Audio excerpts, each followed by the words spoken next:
Ada apa, Dharma? Mohon izin Yang Mulia, beberapa bulan lagi akan ada ajang perlombaan terbesar sekerajaan Tanaka. Dan desa kami menjadi tuan rumah untuk ajang tersebut. Kami ingin membangun wisma untuk para peserta lomba beristirahat. Namun, sepertinya kami kehabisan waktu jika ingin membangun wisma saat ini, Raja. Dharma, di sebelah selatan desa Dharmawangsa terdapat Wisma Ambarawa yang bisa kamu gunakan untuk kebutuhan ajang tersebut.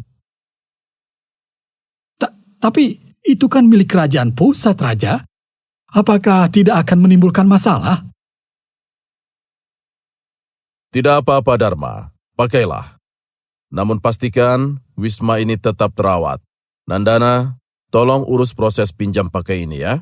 Sekarang. Baik Yang Mulia. Mari pimpinan Dharma, ikuti saya.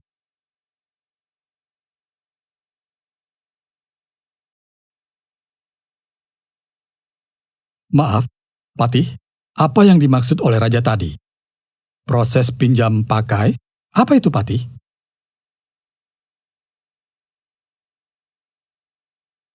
Ya Dharma, pinjam pakai merupakan salah satu bentuk dari pemanfaatan barang milik negara yang berdasarkan amanat dalam PP Pengelolaan Barang Milik Negara atau Daerah, yaitu Pasal 31 Peraturan Pemerintah Nomor 27 Tahun 2014 tentang Pengelolaan Barang Milik Negara atau Daerah, sebagaimana telah diubah dengan Peraturan Pemerintah Nomor 28 Tahun 2020 dan Peraturan Menteri Keuangan atau PMK Nomor 115 Tahun 2020.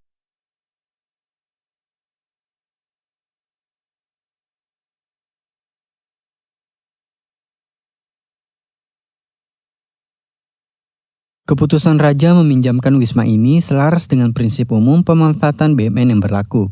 Berikut adalah prinsip yang dimaksud.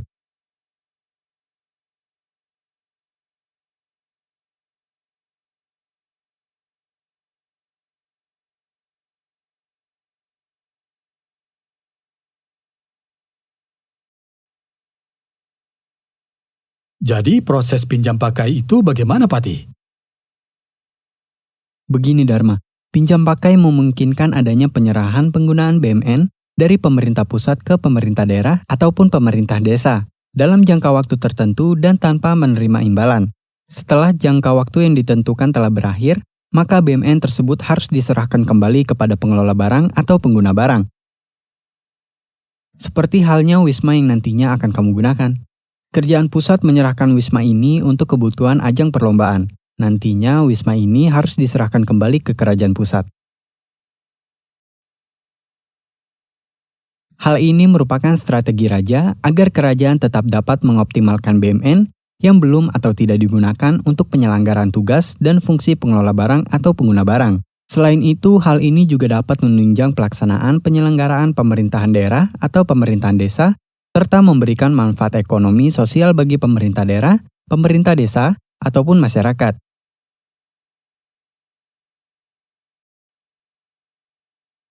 Memang apa saja tugas dan wewenang pengelola dan pengguna barang terkait pinjam pakai ini, Patih? Untuk lebih jelasnya, silakan klik yang berikut ini, Dharma.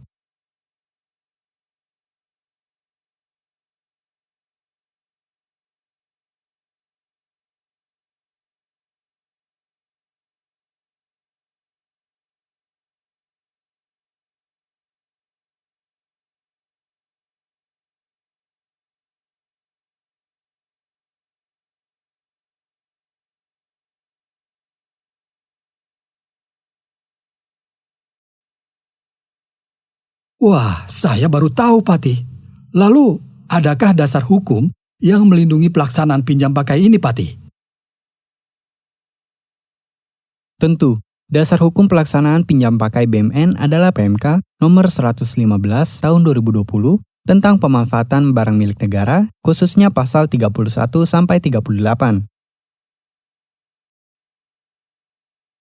Lalu, siapa yang bisa meminjamkan dan yang dipinjamkan, Patih? Pihak yang dapat meminjam pakaikan ialah pertama pengelola barang, untuk BMN yang berada pada pengelola barang, yang kedua pengguna barang, untuk BMN yang berada pada pengguna barang dan dengan persetujuan pengelola barang. Sedangkan pihak yang dapat menjadi peminjam adalah pemerintah daerah dan pemerintah desa.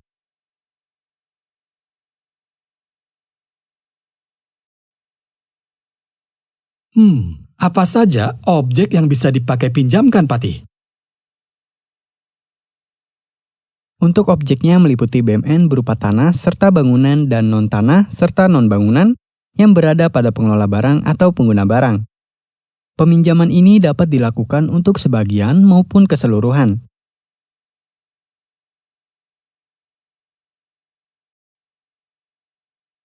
Apakah kerajaan ini tidak akan mengalami kerugian atas proses pinjam pakai ini, Pati? Tidak, karena peminjam wajib mentaati ketentuan-ketentuan yang ada.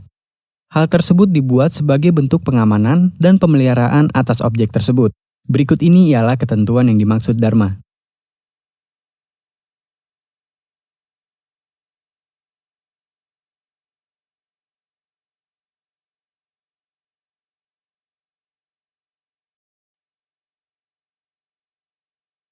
Adapun penatausahaan objek pinjam pakai ini dilakukan sebaik mungkin oleh pengelola barang dan pengguna barang.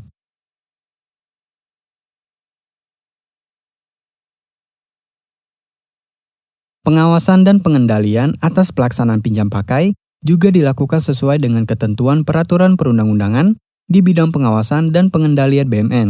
Ketat sekali, bukan? Wah, iya. Namun, apabila masih ada yang melanggar, bagaimana, Pati? Pastinya akan ada sanksi yang berlaku, Dharma. Ini dia sanksinya. Hati-hati ya, Dharma.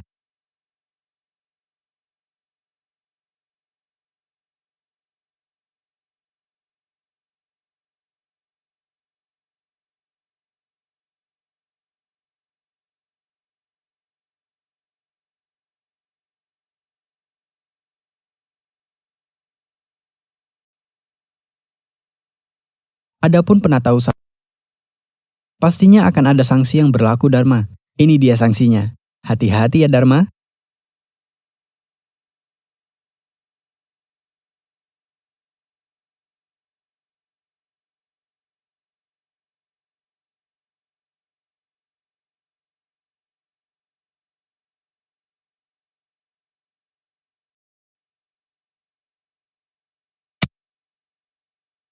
Untuk jangka waktu pinjam pakai, Desa Dharma Wangsa ingin meminjam berapa lama? Berapa ya?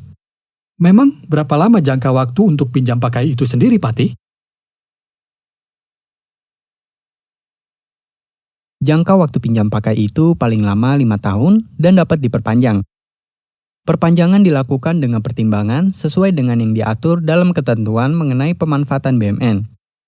Lantas, untuk permohonan perpanjangan sendiri, harus sudah diterima pengelola barang paling lambat 2 bulan sebelum jangka waktu pinjam pakai berakhir. Oh, ya sudah. Desa Dharma Wangsa meminjam Wisma selama 2 tahun ya, Pati? Oh iya, kala itu Wisma ini dibuat untuk rumah dinas para raja. Apakah tidak masalah jadi tempat tinggal peserta lomba untuk sementara? Ini ketentuan perjanjian pinjam pakai yang perlu kamu siapkan. Dibaca dulu ya, Dharma. Saya akan menyiapkan suratnya terlebih dahulu.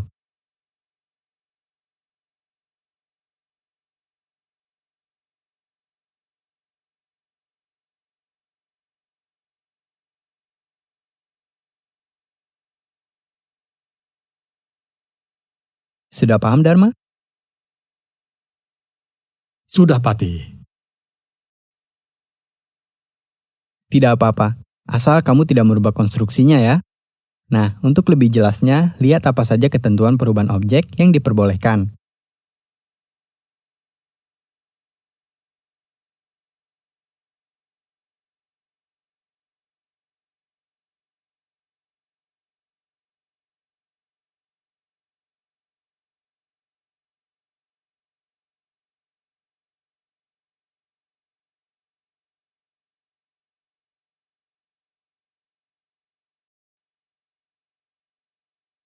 Pati, jika kebutuhan pemakaian BMN ini mendesak, apa proses permohonannya akan selama ini juga? Tidak, Dharma. Dalam kondisi tertentu, kita dapat melakukan serah terima sementara antara pengguna barang atau pengelola barang dengan pemerintah daerah atau pemerintah desa atas BMN yang akan dipinjam pakaikan, mendahului persetujuan atau penetapan pinjam pakai dari pengelola barang. Kondisi tertentu tersebut meliputi penanganan atas penugasan pemerintah sebagaimana tertuang dalam peraturan atau keputusan yang ditetapkan oleh Presiden, bencana alam, bencana non-alam, ataupun bencana sosial. Oh, seperti itu. Nah, Dharma, ini dia suratnya. Tolong dibawa dulu ya. Oh iya, satu lagi. Perjanjian pinjam pakai ini akan otomatis berakhir bila perjanjian telah selesai dan jangka waktu pinjam pakai yang sesuai dalam perjanjian telah berakhir dan tidak dilakukan perpanjangan. Selain itu, pengakhiran perjanjian juga bisa dilakukan secara sepihak oleh pengelola barang maupun pengguna barang, serta perjanjian ini juga bisa berakhir mengikuti ketentuan lain sesuai peraturan perundang-undangan.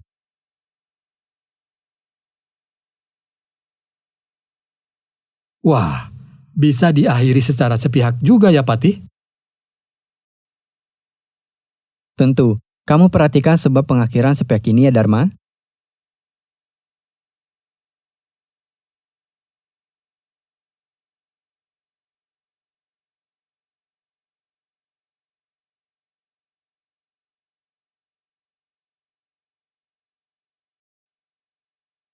Nah, segeralah kembali ke Dharma Wangsa. Namun sebelum itu, cari jawaban dari soal ini dulu ya, Dharma. Baik, Patih.